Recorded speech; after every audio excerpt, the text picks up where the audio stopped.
నమస్తే, నేను మీ జర్నలిస్ట్ శంకర్ని. Welcome to news line Telugu. మనం ఇలా అశోక్ నగర్లో ఉన్నాం. నిన్న మొత్తం నిరుద్యోగులకు సంబంధించినటువంటి టీఎస్పీఎస్సీ ముట్టడి కార్యక్రమాన్ని మనం అక్కడ నుంచి చూపించడం, ఇప్పుడు అశోక్ నగర్ రావడం జరిగింది. అయితే నిన్నటి కార్యక్రమంలో కొంతమంది నిరుద్యోగులు అక్కడ అగ్రెసివ్గా రావడం జరిగింది, ముట్టడి చేశారు. అయితే దాంట్లో కొన్ని వీడియోలు బాగా వైరల్ అయినాయి. ఇగో అందులో ఈ వీడియో ఒకటి.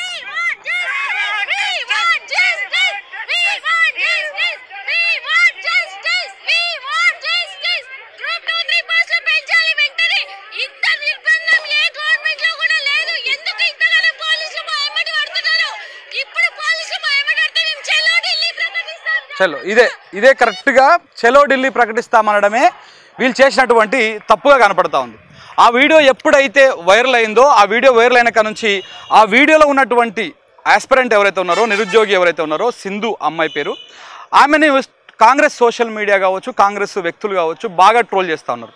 స్వయంగా కాంగ్రెస్ ఎమ్మెల్సీ అయినటువంటి తీన్మార్ మల్లన్న ఇట్లాంటి వాళ్ళందరూ కూడా ఆ అమ్మాయిని పట్టుకొని శంకిని అని మాట్లాడడము, ఆగుతలేదా అని మాట్లాడడం, ఇట్లాంటివన్నీ కూడా మాట్లాడి మొత్తం ఒక నిరుద్యోగుల లోపల ఒక ఆగ్రహాన్ని రగిల్చేటువంటి ప్రయత్నం చేస్తూ ఉన్నాడు. ఇవాళ నేను నిజంగా వాళ్ళ దగ్గరకు వచ్చినా, నిజంగా వీళ్ళందరూ ఏం చెప్తా ఉన్నారంటే, ఈ నిరుద్యోగులందరూ కూడా ఇవాళ సింధు కావచ్చు, పక్కనటువంటి ఇంకొక బ్రదర్ కావచ్చు, వీళ్ళందరూ బీఆర్ఎస్ పార్టీకి సంబంధించినటువంటి పెయిడ్ ఆర్టిస్టులు. ఈ పెయిడ్ ఆర్టిస్టులను పెట్టి కేటీఆర్ కానీ, బీఆర్ఎస్ కానీ, బీజేపీ వాళ్ళు కానీ ఇట్లాంటి వాళ్ళు చేయిస్తూ ఉన్నారు. ఎవరు నిరుద్యోగులు ఇలా వెనకాల లేరన్నటువంటి విధంగా వాళ్ళు కొన్ని వీడియోస్ని ట్రోల్ చేస్తూ ఉన్నారు. అసలు వాస్తవం ఏంది, దాని వెనకాల ఉన్నదేంటి, నిజంగా వీళ్ళు బీఆర్ఎస్ కోవట్లా లేదనుకుంటే నిజంగానే సీరియస్గా ఫైట్ చేస్తున్నారో వాళ్ళతోనే మాట్లాడేటువంటి ప్రయత్నం చేద్దాం. ఒకసారి సింధు మన దగ్గర ఉన్నారు. నమస్తే అమ్మ. ఇవంటే నిన్నటి నుంచి మీరు చూస్తూ ఉన్నారు, అంటే మీరు అక్కడ ప్రొటెస్ట్ చేసిన కాడ నుంచి దాని తర్వాత నుంచి కూడా, సో మిమ్మల్ని కొంతమందిని, మీ మిత్రులు ఎవరైతే ఉన్నారో వీళ్ళందరినీ ట్రోల్ చేస్తూ మీరంతా బీఆర్ఎస్ పార్టీ పెయిడ్ ఆర్టిస్టులని, ఐప్యాక్లో పనిచేసినటువంటి వాళ్ళని మిమ్మల్ని సర్కిల్ చేసి కొన్ని వీడియోలు బాగా సర్క్యులేట్ చేస్తూ ఉన్నారు. సో దీన్ని చూసినాక నిజంగా మరి మీరు బీఆర్ఎస్ సంబంధించిన వాళ్ళ, లేదంటే నిజంగానే సీరియస్ ఆస్పిరెంట్సా? అసలు 100% నేను చెప్తున్నా, నేను ఏ పార్టీకి సంబంధించిన దాన్ని కాదు. నేను కేవలం ప్యాషనేట్గా గవర్నమెంట్ సర్వీసెస్లో ఎంటర్ అవ్వాలని ఈ ఫీల్డ్లోకి వచ్చిన దాన్ని. ఈ ఫీల్డ్లో నేను ఉన్నది 2022 మే నుంచి ఉన్నా. అప్పటి నుంచి కోచింగ్స్ అయినా కానీ, నా స్టడీ హాల్స్ అయినా కానీ, అప్పటి నుంచి ఇప్పటివరకు నేను కంటిన్యూస్గా అశోక్ నగర్తో అసోసియేట్ అయి ఉన్నా. ఎవ్రీడే నేను అశోక్ నగర్ వస్తా, స్టడీ హాల్లో ఉంటా, చదువుకుంటా, వెళ్తా. నాకు ఏ పార్టీతో సంబంధం లేదు, ఏ రాజకీయాలు చేయాలన్న ఇంట్రెస్ట్ కూడా లేదు. కాకపోతే నాకున్న ఒక థింగ్ ఏంటంటే, ఏదైనా ఉంటే నేను క్వశ్చన్ చేస్తా డెఫినెట్ గా. అట్లా మరి బీఆర్ఎస్ పెయిడ్ ఆర్టిస్టులు అనేది అంటున్నారు. మరి నేను బీఆర్ఎస్ పెయిడ్ ఆర్టిస్ట్ అయితే 2023లో అగేన్స్ట్ బీఆర్ఎస్ ఎందుకు చేసిన? నేను అగేన్స్ట్ బీఆర్ఎస్ గా నేను ప్రొటెస్ట్ చేసిన. ఎందుకు చేసిన? మరి ఆ వీడియోలు కనిపించలేదా మీకు ఈరోజు? ఎందుకు ఇచ్చిన? మరి ఆ రోజు నేను కాంగ్రెస్ వాళ్ళతో కలిసి పని చేసిన. మరి నేను ఇప్పుడు కాంగ్రెస్ పెయిడ్ ఆర్టిస్ట్ అప్పుడు నన్ను ఎందుకు ట్రోల్ చేయలేదు? నేను కాంగ్రెస్ పార్టీ అంటే ఇప్పుడు వాళ్ళు బీఆర్ఎస్ పెయిడ్ ఆర్టిస్ట్ అని చెప్పడానికి వాళ్ళ దగ్గర కొన్ని వీడియోస్, కొన్ని ఫోటోలు, కేటీఆర్తో మీరు కలిసినాయి అంటే మీన్స్ మీరు అందరూ అక్కడికి పోయి కూర్చున్నాయి, ఇవన్నీ ఉన్నాయి. మీ దగ్గర ఏముంది? మీరు బీఆర్ఎస్ కాదు, నేను బీఆర్ఎస్ సపోర్టెడ్ కాదు, నేను కాంగ్రెస్ వాళ్ళతో కూడా గతంలో కలిసి అని చెప్పడానికి మీ దగ్గర ఉన్నటువంటి ఆధారం ఏంటి?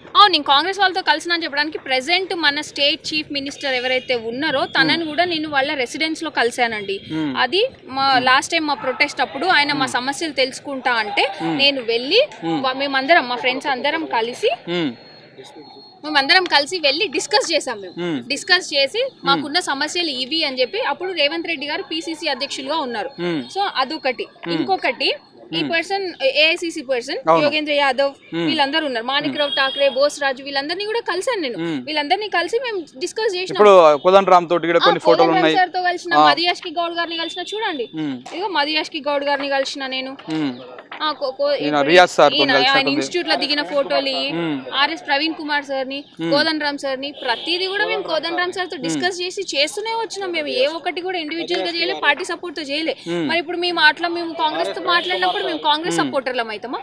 కాంగ్రెస్ పెయిడ్ ఆర్టిస్టులం అవుతామా? కాదు కదా. బీజేపీ వాళ్ళు, నేను ఆ టైంలో సికింద్రాబాద్కి అమిత్ షా గారు వస్తే అమిత్ షా గారిని కలవడానికి నేను రాత్రి 8 o'clock వెళ్ళినా. నాకు నా ఫెలో ఆస్పిరెంట్ ఫోన్ చేసి, మేడం ఇట్లా వస్తున్నారు, మనం వెళ్ళి కలిసి మన సమస్యలు వివరిద్దాం, రండి, వీలుంటే చేద్దాం అంటే నేను సికింద్రాబాద్ దాకా వెళ్ళినండి. ఎందుకు వెళ్ళినా? మరి అట్లంటే మరి నేను బీజేపీ వాళ్ళకి పైసలు ఇచ్చిండ్రా? బీజేపీ వాళ్ళకి నేను పని చేసినా? కాదు కదా. నేను అన్ని మీరు మార్నింగ్ ఇది ఖండిస్తూ ఇంకొక వీడియో రిలీజ్ చేశారు మీ ఇంట్లో నుంచి. ఆ వీడియో కూడా, దాన్ని కూడా మళ్ళీ సేమ్ ఇలాగనే ఏదైతే నిన్నటి మీ ప్రొటెస్ట్ వీడియోని ఏదైతే అది చేస్తూ ఉన్నారు. ఆ వీడియోని కూడా సేమ్ ఇట్లానే ట్రోల్ చేస్తూ ఉన్నారు. అసలు ఈ ట్రోల్ చేసే వాళ్ళకి బుద్ధి, సిగ్గు, మానం, మర్యాద ఏం లేవా? మీరు ఖాళీగా ఇంట్లో కూర్చొని కంప్యూటర్ల ముందు కూర్చొని దాన్ని మార్ఫింగ్ చేసి వదలంగానే అయిపోతుంది అనుకోకండి. దాని వెనకాల ఒక మనిషి జీవితం ఉంటది, ఆ మనిషి వెనకాల ఒక ఫ్యామిలీ ఉంటది. ఆ ఫ్యామిలీని దెబ్బతీస్తున్నారని ఆలోచించండి ఒక్కసారి. అదే నేను వచ్చి మిమ్మల్ని ట్రోల్ చేసి మీరు ఊరుకుంటారా? ట్రోల్ చేసే నా కొడుకులు ఇలా బయటకు వచ్చి చూపియండి, మేము అమ్ముడు పోయినామని ప్రూవ్ చేయండి. మరి ఎందుకు చేయట్లే? తెరచాటు నుండి ఎందుకు ట్రోల్స్ చేస్తున్నారు? ఎవడిచ్చిండు ఆ హక్కు మీకు? ఎవడిచ్చిండు? ఒక మనిషిని ట్రోల్ చేయాలన్న హక్కు ఎవడిచ్చిండు మీకు? ఏ రైట్ ప్రకారం మీరు నన్ను ట్రోల్ చేస్తున్నారు? నేనేం తప్పు చేసినా ట్రోల్ చేస్తున్నారు. నేను చేసిన తప్పేంటి అంటే గవర్నమెంట్ మాకు ఇచ్చిన హామీలని నేను అడగడం, పార్టీగా వాళ్ళు ఇచ్చిన హామీని వాళ్ళు ప్రభుత్వంలోకి వచ్చినాక అడగడం అది తప్పైతుంది. ఈ రోజు అది కూడా అడగొద్దంటే మరి ఎవడు అడగాలి మిమ్మల్ని? ఇప్పుడు ఇదే తీన్మార్ మల్లన్న ఎమ్మెల్సీగా ఉన్నాడు కాంగ్రెస్ పార్టీకి. మార్నింగ్ న్యూస్ లో ఆయనది చేస్తా ఉన్న క్రమంలో కొంత ఒక ఆడపిల్లని అనకూడని మాటలు, శంకిని అనేటువంటి విధంగా, నీకు ఆగుతలేదా అనేటువంటి విధంగా ఇలాంటి పదాలు కూడా వాడిండు. సో ఇది మీరు అబ్జర్వ్ చేసిరా, చూసిరా? చూసినా ప్రతి ఒక్కరు ఎవరేం ట్రోల్ చేస్తున్నారు అనేది చూసినా. దాని మీద లీగల్ గా కూడా నేను వెళ్తా. అసలు సిగ్గుందా నీకు తీన్మార్ మల్లన్న? ఒక్కసారి కాకపోతే ఒక్కసారి ఆలోచిస్తున్నావా నువ్వు? ఒక మనిషిని అనే ముందు నువ్వు ఒక రెస్పెక్టెడ్ పొజిషన్ లో ఉన్నావు. You are the member of legislative council. అది మళ్ళీ గ్రాడ్యుయేట్ కోటాలో గెలిచినోడివి. నీ గ్రాడ్యుయేట్ లోటేస్తే గెలిచిన వెదవవి. అసలు నీకు ఓట్లేసిన వాళ్ళు, అసలు నీకు ఓట్లేసి గెలిపించుకున్నందుకు సిగ్గుపడుతున్నాం రా నాయన. ఈ రోజు ఒక గ్రాడ్యుయేట్ ని, ఒక రెస్పెక్టెడ్ ఉమెన్, సొసైటీలో ఒక రెస్పెక్టెడ్ ఉమెన్ ని పట్టుకొని శంకిని అని మాట్లాడుతున్నావు. అసలు దీన్ని ఏ చెప్పు తీసుకొని కొట్టినా తప్పు లేదు నన్ను అడిగితే. అదే నీ దగ్గరికి నేను వచ్చిన క్యూ న్యూస్ కి నేను వచ్చిన రోజు నేను టీఎస్పీఎస్సీ ఇష్యూస్ గురించే మాట్లాడినా. ఆ రోజు అదే ఇష్యూ గురించి మాట్లాడినా, ఈ రోజు అదే ఇష్యూస్ గురించి మాట్లాడినా. ఆ రోజు నువ్వు ఏ పార్టీతో లేవు, ఆ రోజు నువ్వు కాంగ్రెస్ సపోర్టర్వి, కానీ ఈ రోజు నువ్వు కాంగ్రెస్ ఎమ్మెల్సీవి. నీ అధికారం మదంతోనే ఇంతంతా చేస్తున్నావు. నీకు అధికారం రాగానే అహంకారం పెరిగిందా? అదే అధికారం నుంచి దించడానికి కూడా మేము సిద్ధమవుతాం. మీరు అధికారం రాగానే మీకు ఏదో కొమ్ములు వచ్చినట్టు కాదు. అధికారం వచ్చినప్పుడు మీకు ఇంకా బాధ్యత పెరిగింది అని మీరు గుర్తుపెట్టుకోవాలి. ఆ బాధ్యతని మా పక్కన పెట్టి ఇష్టం ఉన్నట్టు ఆడ మనిషి అని కూడా చూడకుండా అడ్డగోలుగా నోటికి వచ్చింది వాగుతావా? రేపొద్దున మా హస్బెండ్ వచ్చి నీ పెళ్ళం అంటారా? ఊకుంటావా? నువ్వు ఊకుంటావా చెప్పు? నీకు అక్క చెల్లెలు లేరా? మీ అమ్మని అంటే నువ్వు ఊకుంటావా? నీ అక్క చెల్లెలు అంటే నువ్వు ఊకుంటావు? ఊకోవు కదా. ప్రతిసారి వచ్చింది కనిపించిన దాన్ని పట్టుకొని ట్రోల్ చేసి శంకిని అనుకుంటా మాట్లాడితే ఇక్కడ ఖాళీగా ఎవరు కూర్చోలేదు. మేము కూడా లీగల్ గా చూసుకుంటాం, ఖచ్చితంగా బరాబర్ లీగల్ గా వెళ్తాం మేము. అంటే ఇప్పుడు అదంతా ఏమైతుందంటే అమ్మా, ఇప్పుడు బేసికలీ మీరు చేస్తున్నటువంటి ఫైట్ మొత్తం ట్రాక్ తప్పుతా ఉంది. అంటే ఇప్పటిదాకా మీరు పోస్టులు పెంచాలని, పోస్ట్ పోన్ చేయాలని ఇట్లాంటివి గ్రూప్ 2కి సంబంధించి, గ్రూప్ 3కి సంబంధించి ఇట్లా నడుస్తూ ఉన్నాయి. ఇప్పుడు మిమ్మల్ని ట్రోల్ చేయడం వల్ల మీరంతా డైవర్ట్ అయిపోయి కంప్లీట్గా మీ సెల్ఫ్ ప్రొటెక్షన్ కోసం మాత్రమే మాట్లాడే పరిస్థితి వస్తుంది. దీనివల్ల మీ ఉద్యమం తప్పుదారి పట్టేటువంటి అవకాశం కూడా ఉంది కదా. ఇప్పుడు ఉద్యమం తప్పుదారి పట్టే అవకాశం ఉందని వాళ్ళు అనుకుంటున్నారు. ఇప్పుడు నేను ఒకవేళ కుంగిపోయి బాధపడి నేను తగ్గితే అప్పుడు ఉద్యమం పక్కదారి పడుతుంది. కానీ నేను బాధపడను, భయపడను, ఎందుకంటే నేను తప్పు చేయలేదు. నాకు రావాల్సిన రైట్, నువ్వు నాకు ఇవ్వాల్సిన ఉద్యోగం గురించి మాత్రమే నేను మాట్లాడినా, ఇంకేం తప్పుగా నేను మాట్లాడలే. కాబట్టి డెఫినెట్ గా నేను ఫైట్ బ్యాక్ చేస్తా. నాతో పాటు నా దోస్తులందరూ నాతో కలిసి వస్తారు ఫైట్ బ్యాక్ చేయడానికి. అందరం కలిసి ఫైట్ చేస్తాం. అంటే ప్రధానంగా వాళ్ళు చూపించేది కూడా మీ ఇద్దరినే చూపిస్తా ఉన్నారు. అంటే ఆ రోజు కేటీఆర్ ని కలిసినప్పుడు కూడా మీ ఇద్దరే ఉన్నారు, వెనకాల ఇటు సైడ్ ఒకరు ఉన్నారు. కాబట్టి మీ ఇద్దరినే ఫోకస్ చేయడం వల్ల మిగతా వాళ్ళంతా కూడా డిస్టర్బ్ అయిపోయి మీ ఇద్దరు వల్లనే మొత్తము అదైపోతుంది అన్నటువంటి ఒక ఫీలింగ్ తీసుకురావడం వెనక ఉన్నది అని అనుకోవచ్చా? డెఫినెట్ గా ఉంటుండొచ్చు అండి. మమ్మల్ని ఇట్లా చేస్తే మేము అమ్ముడు పోయినాము, వాళ్ళని మీరు నమ్మొద్దు. ఎందుకు చాలా మంది మా ఆస్పిరెంట్స్ లోనే కొంతమంది కోవట్లను పెట్టుకొని అట్లాంటి మెసేజ్లు కూడా పెట్టిపిస్తున్నారు మా మీద. పర్సనల్ లెవెల్ అటాకింగ్ చేపిస్తున్నారు. అంత పర్సనల్ లెవెల్ అటాకింగ్ చేయాల్సిన అవసరం ఏముంది అసలు? ఎందుకు చేపిస్తున్నారు అంత పర్సనల్ లెవెల్ అటాకింగ్? మేమేమైనా తీవ్రవాదులమా? మమ్మల్ని అంత పర్సనల్ గా ఎక్కడికి పోతున్నాం, ఎవరితో మాట్లాడుతున్నాం, ఫోన్లు ట్యాప్ చేయడము ఎందుకు? మేము normal aspirants, state services aspirants, మేము అంతే. దానికి మేమేదో పెద్ద తీవ్రవాదులాగా మమ్మల్ని ఇంత ఇది చేస్తే ఏమొస్తుంది మీకు? ఈ రోజు ఏం రాదు కదా. ఇప్పుడు నన్ను చేసినంత మాత్రాన సరే నేను భయపడో ఏమో కామ్ అయిపోతా, మరి నా వెనకాల ఉన్న వాళ్ళందరూ ఏమో కామ్ అయిపోయిందని కామ్ అవుతారా? అవ్వరు, ఖచ్చితంగా తిరగబడతారు. ఒక్కరినంటే అందరు కలిసి తిరగబడతారు. మీరు ఎందుకు అట్లా తిరగబడేదాకా తెచ్చుకుంటున్నారు? మీరు నా మీద, నా ఫెలో ఫ్రెండ్ మీద, మేము ఇక్కడ పోయినాం అక్కడ పెట్టినాం అనే దాని మీద పెట్టిన ఫోకస్ మా ఇష్యూ సాల్వ్ చేయడం మీద పెడితే, మా డిమాండ్స్ ఏం అడుగుతున్నాం, వీళ్ళు ఎందుకు అడుగుతున్నారు, మేము ఇచ్చినామా ఇవ్వలేదా ఈ హామీలు క్రాస్ చెక్ చేసుకోండి, వాటి మీద పని చేయండి. వాటి మీద పని చేస్తే అసలు సమస్య ఉండదు కదా. నా గురించి మాట్లాడాల్సిన అవసరం కూడా మీకు ఉండదు కదా. ఎందుకు ఇట్లా పర్సనల్ లెవెల్ టార్గెటింగ్? రేపు పొద్దున నాకు కానీ నా ఫ్యామిలీకి కానీ ఏదైనా లాస్ జరిగితే మాత్రం ఖచ్చితంగా గవర్నమెంట్ బాధ్యతనే అండి అది. ఎందుకంటే అంత మానసికంగా ఇది చేస్తున్నారు, నన్ను మెంటల్లీ చాలా టార్చర్ చేస్తున్నారు అందరూ. గతంలో అంటే ఇదే కాంగ్రెస్ సంబంధించినటువంటి పిసిసి అధ్యక్షులు కావచ్చు, బల్మూర్ వెంకట్ కావచ్చు, ఇట్లా కాంగ్రెస్ సంబంధించినటువంటి తీన్మార్ మల్లన్న, ఇట్లాంటి వాళ్ళందరూ కూడా మీ దగ్గరికి వచ్చారు. అప్పుడు మీరు కూడా వాళ్ళతో కూడా కలిసి ఫైట్ చేసారు, అప్పటి ప్రభుత్వం మీద ఫైట్ చేసారు. మరి ఇప్పుడు వాళ్ళ ప్రభుత్వం మీద ఫైట్ చేస్తుంటే మీరు ఎందుకు వాళ్ళకు టార్గెట్గా మారిరు? వాళ్ళు ఇచ్చిన హామీలు నెరవేర్చమని ఇప్పుడు మేము అడగడమే తప్పు. వాళ్ళు మా అశోక్ నగర్కి వచ్చిర్రు, మీకు ఈ హామీలు ఇస్తున్నాము, మమ్మల్ని గెలిపించండి, మీరు నిరుద్యోగులు 30 లక్షల మంది ఉన్నారు, మనిషికి 3 ఓట్లు వేపియండి, 90 లక్షల ఓట్లు అవుతాయి, మేము ప్రభుత్వంలోకి వస్తాము, ప్రజాప్రభుత్వం వస్తుంది, మీకు 2 లక్షల ఉద్యోగాలు ఇస్తాము, పోస్టులు పెంచుతాము, మీ ఏ సమస్యని నెరవేరుస్తామని చెప్పారు. ఇప్పుడు వాళ్ళు పార్టీగా ఇచ్చిన హామీలని ఇప్పుడు మేము ప్రభుత్వంగా అడిగితే ఇది తప్పైపోయింది. మేము వాళ్ళ దగ్గరికి వెళ్ళినాము, వాళ్ళతో తిరిగినాము, బస్సు యాత్రలు చేసినాము, అన్ని చేసినాము. ఈ రోజు వాళ్ళు ఎందుకు ఈ ట్రాక్ పట్టిస్తున్నారు అంటే ఈ 6 నెలల్లోనే నిరుద్యోగుల నుంచి ఇంత వ్యతిరేకత వస్తుందనే మచ్చని పోగొట్టుకోవడం కోసం ఇది కేవలం బీఆర్ఎస్ పార్టీ చేస్తుంది, వీళ్ళు చేస్తున్నారనే తప్పుదో పట్టిస్తున్నారు తప్పితే స్వచ్ఛందంగా నిన్న 30,000 మంది నిరుద్యోగులు వచ్చారు. ఏ పార్టీ అయినా ఏ కోవట్లైనా చేస్తే 30,000 మంది జిల్లాల నుంచి వస్తారా? జిల్లాల నుంచి రారు, ప్రతి 4 మూలల నుంచి వచ్చిర్రు. కేవలం ఈ ప్రభుత్వం మీద మచ్చబడుతుంది, ఏ నెలల్లో నిరుద్యోగుల నుంచి ఇంత వ్యతిరేకత ఏంది అనే ఒక మచ్చని తుడిపేసుకోవడం కోసము ట్రోల్ చేయడం జరుగుతుంది తప్పితే వాళ్ళకి తెలుసు, వాళ్ళు ఇచ్చిన హామీలు తెలుసు. వాళ్ళు మేనిఫెస్టోలో ఎందుకు పెట్టారు? 2 లక్షల ఉద్యోగాలు సంవత్సరంలో భర్తీ చేస్తామన్నారు. ఇప్పుడు 7 నెలలు అవుతుంది, ఇప్పటి వరకు గవర్నమెంట్ ఇచ్చిన ఉద్యోగాలు డిఎస్సిలో 6,000, గ్రూప్ 1లో 60 మాత్రమే. 6,060 ఉద్యోగాలు మాత్రమే ఇప్పటివరకు భర్తీ చేసిన ఉద్యోగాలు కాంగ్రెస్ ప్రభుత్వం వచ్చిన తర్వాత. 30,000 ఇచ్చామన్నది అది గత ప్రభుత్వం ఇచ్చింది, గత ప్రభుత్వం ఎగ్జామ్ పెట్టింది. ఇంకా ఈ 7 నెలల్లో వీళ్ళు చెప్పిన ప్రకారం ఈ 7 నెలల్లో ఇంకా 1,94,000 ఉద్యోగాలు ఇవ్వాలి. అది సాధ్యపడుతుందా?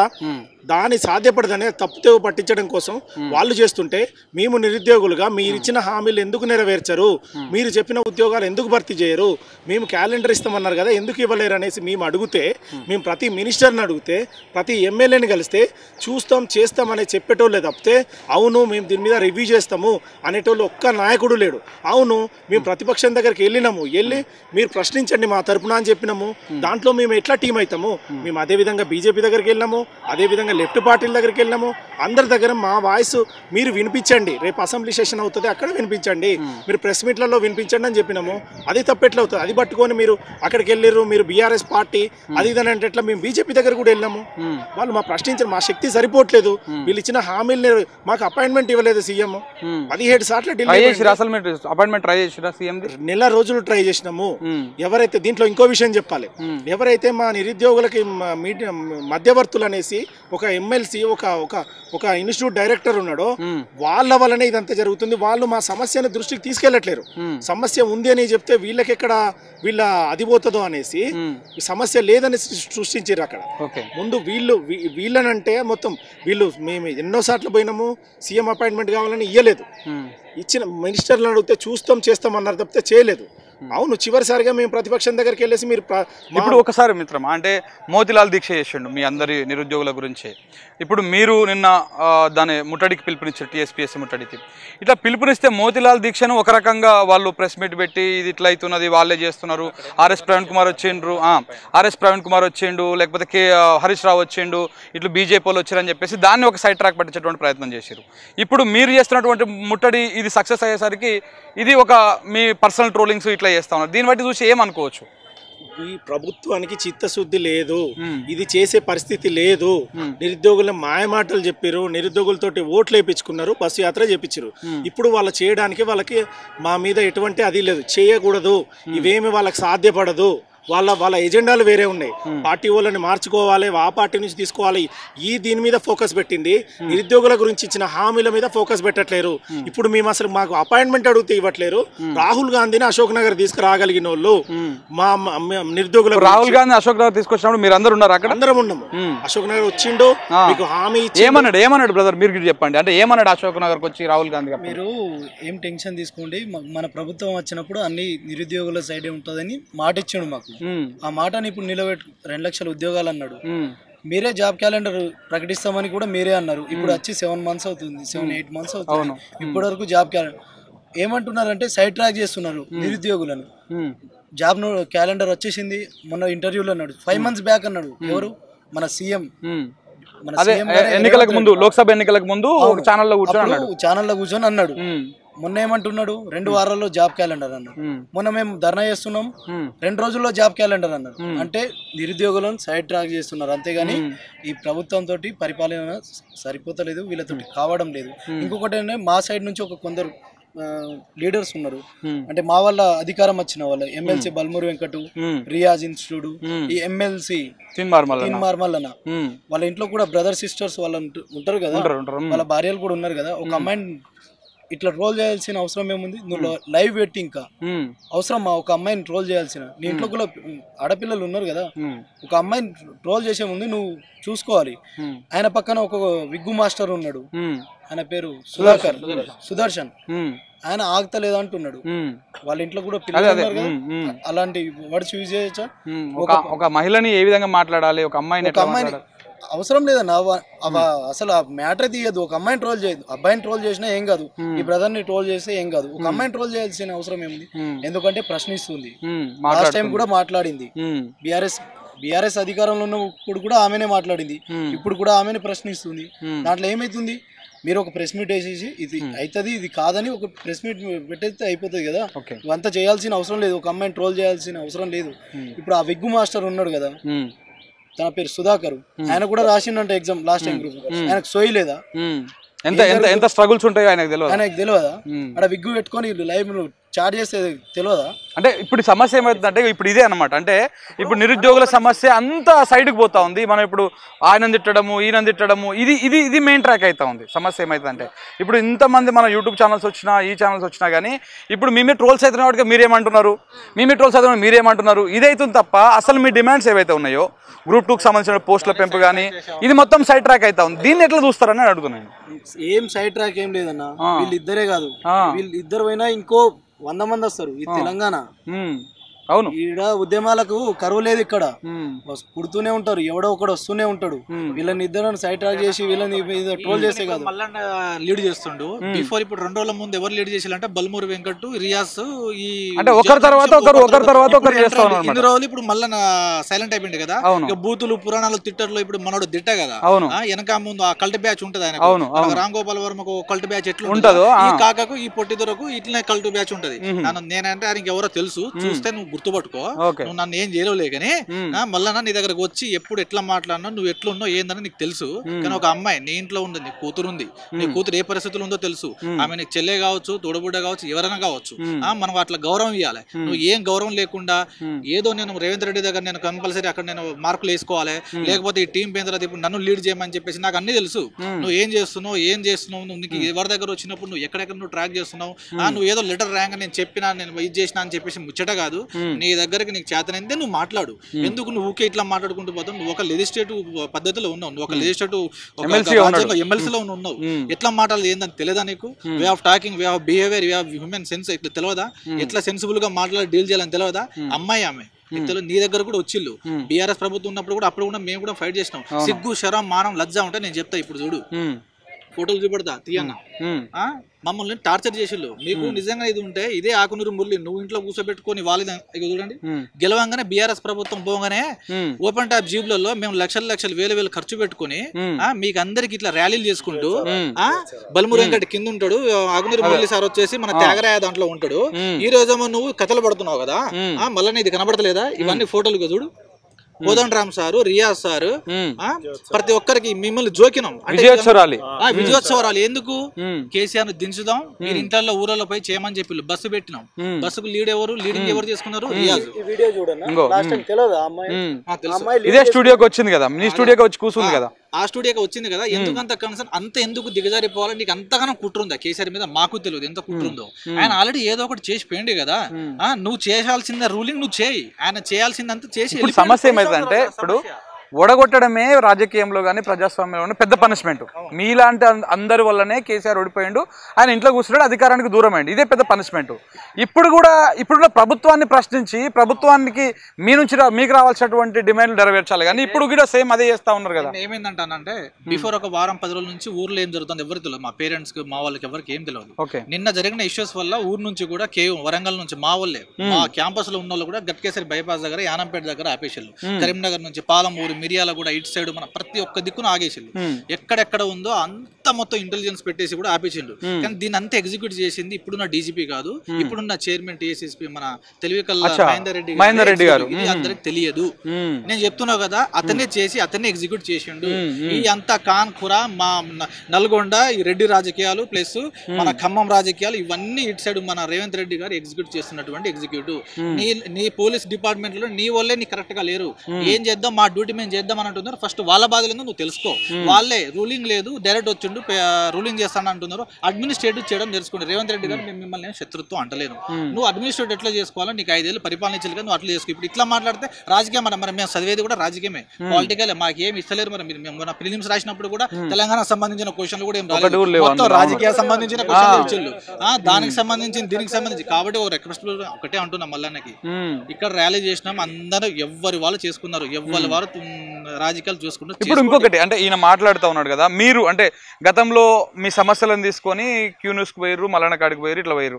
మరి ఇప్పుడు ఈ విధంగా మీ నిరుద్యోగులనే ఒక ఏమంటారు ఐక్యత లేకుండా చెడగొట్టే విధంగా ఈ ప్రయత్నం చేస్తున్నాడు. మళ్ళీ మీరు ఆయన దగ్గరికి పోయేటువంటి అవకాశం ఏమైనా ఉందా? అంటే పోయి మీరేమైనా రిప్రజెంటేషన్ ఇస్తారా? మీరు తప్పు మాట్లాడుతానని చెప్పేటువంటి అవకాశం ఏమైనా ఉందా? తప్పేముంది, కలుస్తాము. నువ్వు ఏ పర్పస్ లో చెప్పినావు, నీకు ఏమైనా ఒత్తిడి ఉందా, లేకపోతే కావాలన్నా, లేకపోతే ఇప్పుడు నిన్ను మోపి పెట్టిల్లా? ఇప్పుడు వాళ్ళిద్దరు సైలెంట్ అయ్యారు, రియాజు బల్మురు సైలెంట్ అయ్యారు. వాళ్ళ వల్ల పార్టీకి డ్యామేజ్ అవుతుంది, అవన్నీ తెలుసు. మొత్తం నోరు ఉంది కదా అని ఇష్టం ఉన్నట్టు మాట్లాడితే నాకు ఆ జీవో ఉంది ఇవన్నీ ఇష్టం. నువ్వు గ్రూప్ 1లో 60 పోస్టులు పెంచినప్పుడు గ్రూప్ 2లో అదే నోటిఫికేషన్ సప్లిమెంటరీ చేసి గ్రూప్ 2 పోస్టులు పెంచి ఇవ్వడం నీకు తప్పేముంది? నాకు అధికారి చెప్పిండు ఇది ఒక లీగల్ ఇష్యూ ఉంది, అదే ఒక లీగల్ ఇష్యూ ఉంది ముందు చెప్పినప్పుడు లేదా? ఈ 80,000 ఉద్యోగాల్లో మన గవర్నమెంట్ రాగానే ఎంతో అంత కలిపేసి ఇచ్చేద్దాము.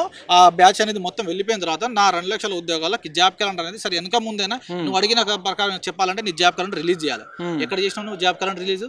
ఏప్రిల్ ఎక్కడ పోయింది, ఫిబ్రవరి 1 ఎక్కడ పోయింది, మార్చి ఎక్కడ పోయింది? ఆ జాబ్ క్యాలెండర్ డేట్లో నువ్వు రిలీజ్ చేసినావా? అంటే ముఖ్యమంత్రి గారు ఏమంటున్నారంటే ఇప్పుడు కనుక డిస్టర్బెన్స్ చేస్తే మొత్తానికి నియామక ప్రక్రియ ఆగిపోయేటువంటి అవకాశం ఉంటుంది, కోర్టుల చిక్కులు కూడా వచ్చేటువంటి అవకాశం ఉంటుంది. కాబట్టి ఇప్పుడు దీన్ని ఇట్లా కానిద్దాము, నెక్స్ట్ టైంకు చూసుకుందాం అన్నట్టుగా వారు చెప్తా ఉన్నారు. నెక్స్ట్ టైం కానిద్దాం అని అంటే ఆయన ఇచ్చిన ప్రాపర్ డేట్స్ ఎలా ఉన్నాయన్న? July, August plus October executive ఇచ్చిండు. ఇది డిస్క్రిప్టివ్ గ్రూప్ 1 అది ఈక్వల్ టు సివిల్ సర్వీసెస్. ఎట్లా ప్రిపేర్ అవుతారు? నువ్వు డిఎస్సి టెట్ మొన్ననే పెట్టేసి నువ్వు డిఎస్సి టెట్ ఎట్లా ఇచ్చినావు? మళ్ళీ ఇది ఆగస్టు నువ్వు గ్రూప్ 2 ఎట్లా డిసిజన్ తీసుకున్నావు? గ్రూప్ 3 ఇది నవంబర్ ఎట్లా తీసుకున్నావు? సిలబస్ ఎక్కువ, ఎలక్షన్ కోడ్ ఉంది, అది ఇది అని చెప్పినావు. మార్చి వరకు సరే చూద్దాం, ఎగ్జామ్ డేట్స్ కూడా మీకు చేంజ్ చేస్తామని చెప్పినావు. అసలు వాస్తవం ఏంటంటే నేను కూడా ఆ రోజు మోతిలాల్ దగ్గర పైన నేనే ఉన్నా. ఇదే బల్మూరు వెంకట ఇదే రియాజ్ వస్తే రియాజ్ గారు కూడా మా ఊరే బాగానే సార్ దగ్గర పోయి తీసుకుంటే అసలు ఎందుకు ఏ పర్పస్ లో వచ్చిందంటే కొంతమంది మన క్యాంపస్ అంటే సంఘాల నాయకులు ఉంటే కొంచెం ఒక 1 అవర్ దాకా డిస్టర్బెన్స్ అయింది అక్కడ. పాపం మోతిలాల్ కూడా అతనేం ఒప్పుకోలేదు. 1:100 చేయండి, 2-3 పెంచేసి డిసెంబర్ ఎగ్జామ్ పెట్టండి, డిఎస్సిని కూడా ఎంతో అంత పోస్టులు కలిపేసి మీరు ఎగ్జామ్ పోస్ట్ పోన్ చేయండి అన్న, దీంట్లో పోయేదేం లేదు, మీకు మంచిగా ఉంటుంది. రేపు మిమ్మల్ని వచ్చి ఈరోజు తిట్టుకున్నారు, రేపు మిమ్మల్ని వచ్చి మళ్ళీ అప్రిషియేట్ చేస్తారని చెప్పేసి బతిమలాడుకున్నావు లోపల. 1 అవర్ అటు ఇటు అయినప్పుడు నేనే అడిగిన, అసలు నువ్వు ఏ అష్యూరెన్స్ తోటి వచ్చినావు? నువ్వు ఏం గవర్నమెంట్ అయితే పంపింది కదా, ఏదో ఒకటి అష్యూరెన్స్ అయితే ఇచ్చి పంపిస్తుంది కదా, ఏ అష్యూరెన్స్ తోటి వచ్చిల్లన్నా అని చెప్తే 2-3 పోస్టులు పెంచేసి డిసెంబర్ ఎగ్జామ్ పెడతామని చెప్పేసి స్వతహాగా శ్రీధర్ బాబు గారు కాల్ చేసి చెప్పింది. నేనే సాక్ష్యం, అబద్ధం ఆడాల్సిన అవసరం వాళ్ళలాగా. మొన్న దీక్ష సంబంధించినప్పుడు రాత్రి గ్రూప్ 2, గ్రూప్ 3 పోస్టులు పెంచేసి దీన్ని మనం డిసెంబర్ లో తర్వాత ఒక నెల రోజుల్లో గ్రూప్ 3 కూడా పెట్టేద్దామని చెప్పేసి అన్నారు.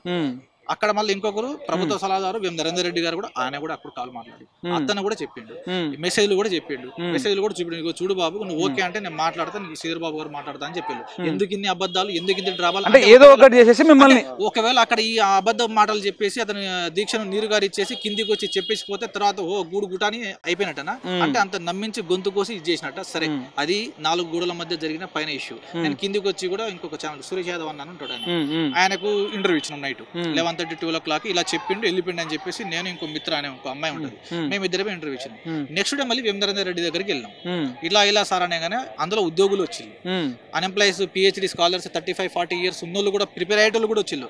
అన్న ఇది పరిస్థితి సార్ ఏందనంటే, అరే బాబు గ్రూప్ 2, గ్రూప్ 3 వదిలిపెట్టండి, మీరు డిసిజన్ తీసుకున్నాం, గవర్నమెంట్ రేపు ఎల్లుండి ప్రెస్ నోట్ ఇస్తా అన్నావు. వన్ గురించి ఏమైనా లీగల్ ఇష్యూస్ ఉంటే దానికి సంబంధించిన డాక్యుమెంట్ ఏమని చెప్పినాం.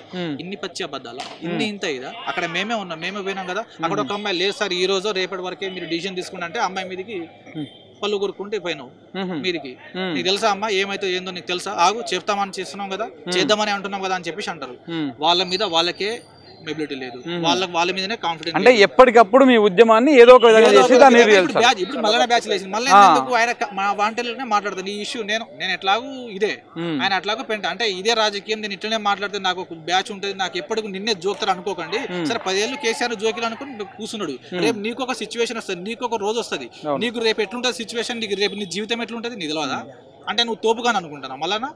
ఆ అమ్మాయికి బరాబర్గా ఏది ఉన్నా గానీ ఆమెను భయంగా క్షమాపణ చెప్పాలి. చెప్తావా సరే, లేదంటే మాత్రం రేపు లేదా ఈ రోజు రేపు కార్యాచరణ చేస్తాము, కంపల్సరీ నీ ఇల్లు మీ మేడం గారు ఎక్కడైతే చేస్తుందో మీ మేడం గారి దగ్గర పోయి కూర్చుంటాం. ఇది నీకు ఇట్లా అంటే కరెక్ట్ అని చెప్తాం. గుర్తు పెట్టుకో, బరాబర్గా రేపో ఎల్లుండో నువ్వు ఎక్కడున్నా నీ ఫార్చునర్ పోని నీ బ్యాచ్ ఎంత మంది ఉండని నిన్ను లోపలికి వెళ్ళి ఎత్తుకుని వస్తావు, బరాబర్ ఎత్తుకొని వస్తాం. ఆమెను క్షమాపణ కోరు, నువ్వు రియలైజ్ అయ్యి నువ్వు ఆమెను క్షమాపణ కోరుతావా, లేకపోతే మొత్తానికి నిన్ను ఎక్కడ ఏం చేయాలో క్యూ న్యూస్ ముట్టాడు, నువ్వు ఆడ ఉన్నట్లేమని ఉండవు, మరి ఎక్కడ ఉన్నావు తెలియదు మేడిపల్ల, ఆ ఇన్ఫర్మేషన్ మేము తెలుసుకుంటాము. నువ్వు కంపల్సరీగా అమ్మాయికి బహిరంగంగా నువ్వు క్షమాపణ చెప్పాలి, లేకపోతే ఇది ఇక్కడతో ఆగదు, ఆ ఉద్యమం నడుస్తుంది ఈ ఉద్యమం నడుస్తుంది. ఇది మాత్రం బరాబర్గా కంపల్సరీగా ఆమెకు బరాబర్గా క్షమాపణ కోరాల్సిందే. సో మొత్తానికి ఫైనల్గా ఏం చెప్తారు సింధు గారు? అంటే ఇప్పుడు ఈ మొత్తం పోరాటంలో సరే మిమ్మల్ని ట్రోల్ చేస్తున్నది ఒక వర్షన్ అయితే, ఇప్పుడు మీ గ్రూప్ 2కి సంబంధించినటువంటి వ్యవహారం కావచ్చు, గ్రూప్ 3కి సంబంధించింది కావచ్చు, డిఎస్సి కావచ్చు, ఇట్లా గ్రూప్ 1 సంబంధించింది కావచ్చు, ఈ పోరాటం ఆగుతుందా? ఇంకా మీరు ఏ విధంగా కార్యాచరణతో ముందుకు పోబోతున్నారు? ఈ పోరాటం ఆగదన్న, ఎందుకంటే ఇప్పుడు మేము అడిగింది పోస్టులు పెంచి వాయిదా వేసి ఇవన్నీ చేయమన్నాం. నువ్వు చేసేది ఏంది? వాయిదా చేసామని న్యూస్ స్ప్రెడ్ చేస్తున్నావు. ఇంతవరకు మరి నువ్వు అంత నిజంగా చేసేటప్పుడు అయితే వెబ్ నోట్ ఇవ్వాలి, ఇప్పటి వరకు వెబ్ నోట్ కూడా ఇవ్వలేదు.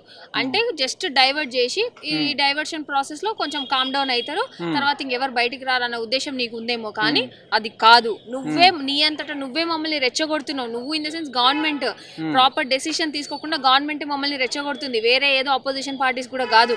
నువ్వు గవర్నమెంట్ సమీక్ష పెట్టింది, సమీక్షలో ఒక క్లారిటీ ఇచ్చిందా? పోనీ మినిమం క్లారిటీ అయితే డిఎస్సిఎస్ అంటే లేకపోతే గ్రూప్ అంటే అసలు వాళ్ళకే క్లారిటీ లేదు. ఇంకొకటి అంటే మీరు ఇంత పోరాటం చేస్తా ఉంటే ప్రధాన మీడియా ఛానల్ ఏవైతే ఉన్నాయో, ఈనాడు కానీ, వెలుగు కానీ, లేకపోతే ఆంధ్రజ్యోతి కానీ, మిగతా ఛానల్స్ కానీ, వాళ్ళు ఎవ్వరు కూడా నిన్న మీ ఇంత పెద్ద ప్రొటెక్షన్ చేస్తే ఎక్కడ కూడా ఒక వార్త కూడా రాలేదు. దీని మీద మీరు ఏమనుకుంటారు నిరుద్యోగులుగా? అంటే వాళ్ళకొకటి అనేది తెలంగాణ సరే, మేము ఇన్ని రోజులు వాళ్ళ ఆంధ్ర ఛానల్ ఏ ఛానల్ మేము ఊరుకున్నాము. ఉద్యమంలో నేను కూడా అక్కడనే ఉన్నాను, క్యాంపస్ లో మామూలుగా వండి పెట్టినాను. ఇక్కడ 8th 9th క్లాస్ ఉన్నప్పటి నుంచి కూడా నేను ఇక్కడ ఉన్నా, క్యాంపస్ లో బట్స్ లో ఉంది, కొట్టించుకొని మామూలుగా కొట్టించుకొని బాపుతే ఏబిఎన్ రాధాకృష్ణ, టీవీ విఆర్ రాడ్ మన ఆయన మూర్తి ప్లస్ ఎన్టీవీ అండ్ V6 అయితే ఇక నేనేం చెప్పానన్నా, అంకుల్ మీరు గౌరవిస్తాం మీకు, సరే మీ కొడుకు వాళ్ళు ఎంతమంది అందులో సంస్థలో పనిచేసే వాళ్ళు ఎంతమంది బయటకు వస్తున్నారో మరి నువ్వే అనుకున్నా తెలియదు. ఈ 4 ఛానల్ చెప్తున్నా, బరాబర్గా తెలంగాణ న్యూస్ నువ్వు రాయలేదనుకో, ఏబిఎన్ రాధాకృష్ణ నువ్వు ఎక్కడెక్కడ మీ డీలింగ్స్ అన్ని ఎక్కడేం జరుగుతున్నాయో, నీ కోకాపేటలో నువ్వు నీ వాళ్ళతో షాడో టీమ్స్ అంతా ఏం చేస్తున్నాయో అన్ని మాకు తెలుసు యూనివర్సిటీ నుంచి తరపున. బరాబర్ చెప్తున్న 4 ఛానల్ మాత్రం పుట్టగతులు ఉండవు. అసలు మొత్తానికి వాటిని అన్నింటినీ మొత్తం ఇక్కడ ఇంకొక కార్యాచరణ మొదలు పెడుతున్నాం. వారం 10 రోజుల్లో ఆ ఛానల్ అన్ని ముట్టడి, ఉద్యమం కంటే ఎక్కువ ఉద్యమం నడుస్తుంది. ఇక్కడ తెలంగాణ సంబంధించిన హక్కులకు సంబంధించిన న్యూస్ ఒక్కరు రాస్తలేడు. ఇంకొకటి అంటే ఆ వార్త రాకపోగా అంటే ముఖ్యమంత్రి గారు మాట్లాడిర్రు, మొత్తం సెట్ అయిపోతుంది అనేటువంటి వార్త ప్రధానంగా వస్తాం. ఇక్కడ లైవ్ రాదు, చంద్రబాబు లైవ్ వస్తుంది, ఎక్కడో జరిగిన ఇష్యూ లైవ్ వస్తుంది, ఎవరెవరిదో లైవ్ పెడతారు. కానీ ఊర్లో ఏం జరుగుతుంది అనేది ఇన్ని రోజులు ఊర్లో ఏం జరిగిందని తెలియదు. వాస్తవం నాకు నిన్న నుంచి కూడా ఏంది మన వాళ్ళు ఏదో పోతున్నారు ఉద్యోగాల గురించి, అది మా పేరెంట్ కూడా నిన్న ఫోన్ చేసి కూడా ఇప్పుడు వాళ్ళు కూడా ఫోన్ చేసి ఏడుస్తున్నారు, అరే వీడు వచ్చి కూడా ఇట్లనే చేసిండు అని చెప్పేసి. ఒక్కసారి నువ్వు గ్రౌండ్ రిపోర్ట్ తెలుసుకో. నువ్వు కలెక్టర్లు నువ్వు ఏదో మొన్న స్టేట్మెంట్ ఇచ్చిండు ముఖ్యమంత్రి గారు, కలెక్టర్లు మీరు ఆఫీసర్లో కూర్చోద్దు బయటికి వెళ్ళి చేయమని చెప్తున్నారు కదా. అసలు కలెక్టర్లు వర్క్ చేయడానికి అసలు ఏమున్నాయి అక్కడ వర్క్ చేయడానికి, నువ్వేం ప్రవేశపెట్టామని అక్కడ వర్క్ చేయాలని చెప్పేసి వాళ్ళు మదన పడుతున్నారు. అది గుర్తుంచుకో, వాళ్ళు ఏం వర్క్ చేయాలో కూడా వాళ్ళకి తెలుస్తలేదు. వాళ్ళు కూర్చొని ఇప్పుడు వాళ్ళు డిస్కస్ చేసుకుంటున్నారు. ఓకే, సో ఇది మొత్తానికైతే అంటే మీరైతే మీరు వెనకకి తగ్గేది లేదు, మీ కార్యాచరణ ఆపేది లేదు, ఎట్టి పరిస్థితుల్లో మీరు కంటిన్యూ చేస్తా అని చెప్తున్నారు. ఫైనల్ గా కంటిన్యూ చేస్తామన్నా. ఎందుకు తగ్గాలి? మేము ఎందుకు తగ్గాలి? మా రైట్ మేము ఫైట్ చేసుకోవడం ఎందుకు తగ్గాలి? మేము ఇప్పుడు ఓడిపోతే ఫర్దర్ గా ఇంకా గవర్నమెంట్ ఇంకా అసలు చీమల్ని చూసినట్టు కూడా చూడదు మమ్మల్ని. ఆ క్లారిటీ మాకుంది. ఖచ్చితంగా వెబ్ నోట్ రావాలి. ఊకుగా ఆయన మేము ఇచ్చేస్తాం అది చేస్తాం న్యూస్ లో స్ప్రెడ్ అనేది వద్దు. అంటిల్ నోటిఫికేషన్ వచ్చిన తర్వాత అదే విధంగా ఇప్పుడు తిన్మార్ మల్లన్న మార్నింగ్ సార్ మేము చెప్తున్నాం, ట్రోల్ అనేది మీ ఇంట్లో కూడా రిలేషన్స్ ఉన్నాయి, మీకు ఇంట్లో ఆడపిల్లలు ఉన్నారు, అందరు ఉన్నారు కాబట్టి దయచేసి మళ్ళీ చెప్తున్నా, ఇలాంటి ట్రోల్ చేసి చేయడం అంటే ఒకప్పుడు మీ అంటే తిరిగిన వాళ్ళు అపార్ట్ వీళ్ళు ఉన్నోళ్ళే, మళ్ళీ అగైన్ ఈ రోజు మళ్ళీ మీకు ఆపోజిట్ అయ్యారని మేము వేరే అని మీరు ఫస్ట్ ఆఫ్ ఆల్ దీని మీద పెట్టే ఫోకస్ ఒక 1 అవర్ జస్ట్ కూర్చొని వెబ్ నోట్ ఎట్లా ఇవ్వాలి, పిల్లగాళ్ళు దేని చేస్తారు, వీళ్ళంతా మన కోసమే రూరల్ అర్బన్ ఏరియాలు తిరిగి మన కోసం చేసిన వాళ్ళు, కనీసం వీళ్ళ కోసం విధానం చేయాలని మీరు ఒక 1 hour కూర్చొని ఆలోచించుకొని చేయండి సార్. పాపం ఒక ఆడవాళ్ళ అంటే పోయినసారి మీరేగా ఇన్వైట్ చేసింది, మీరే కదా మా టీఆర్ఎస్ ఇట్లా చేసిందా, నువ్వే నోటు కోసం బూతులు తిట్టినావు కదా, నీకు అంటే పరోక్షంగా నీకు అతనిపై ఎంత మా కేసీఆర్ మీద ఎంత ఉందో మాకు తెలియదు కానీ చెప్తున్నా, ఒక ఆడపిల్లని అట్టు అనడం అనేది కంప్లీట్ రాంగ్. మీరు ఏమైనా ఉన్నా కానీ దాన్ని మీరు మీడియా పూర్వకంగా ఆమెకి రిక్వెస్ట్ చేసి సారీ చెప్తారా, యాజ్ వెల్గా మీరు ఎట్లా ఆమెని రికమెండ్ చేస్తారా అది మీ ఇష్టం, కానీ చెప్పండి సార్ ఇది wrong perception, so don't do it. And ఇంకోటి అంటే వెబ్ నోట్ ఇచ్చిందాక ఈ యొక్క అంటీలో వెబ్ నోట్ వచ్చిందాక మేము దీన్ని ఆపేది లేదు బ్రదర్. రైట్. సో ఈ రోజు ఒక కార్యాచరణ ప్రకటిస్తే ఇప్పుడు 20 మంది పోలీసులు జీబులు వచ్చున్నాయి ఎక్కడ అశోక్ నగర్ క్రాస్ రోడ్ లో. మేము శాంతియుతంగా ర్యాలీ చేస్తామని 4:30కి గ్రూప్ లో పెట్టినాం. ఇప్పుడు 1 గంట క్రితం శాంతియుతంగా ర్యాలీ చేద్దామని. ఇప్పుడు ఇక్కడ 20 మంది పోలీసులను పెట్టిర్రు. ఎంత మంది పోలీసులతో అణచివేసినా ఈ ఉద్యమం ఆగదు. తెలంగాణ యువతకి ఉద్యమం అనేది కొత్త కాదు. తెలంగాణ ఆల్రెడీ ఉస్మానియా స్టూడెంట్స్ మీకు ఇంటెలిజెన్స్ తెలియకుండా 500 మంది తోటి ప్రజాభవన్ ముట్టడి ఉంది. ఇప్పుడు పిచ్చలు ప్యాక్ అవుతాయి, ఒకసారి అది ఆపుకో. సార్ పోలీసులు కూడా ఏంటంటే ఇక్కడ కనుక్కునే వాళ్ళు బయట ఉన్న చూసుకోమని సార్, మాలాంటి నిరుద్యోగుల దగ్గర పడితే ఏమొస్తుంది,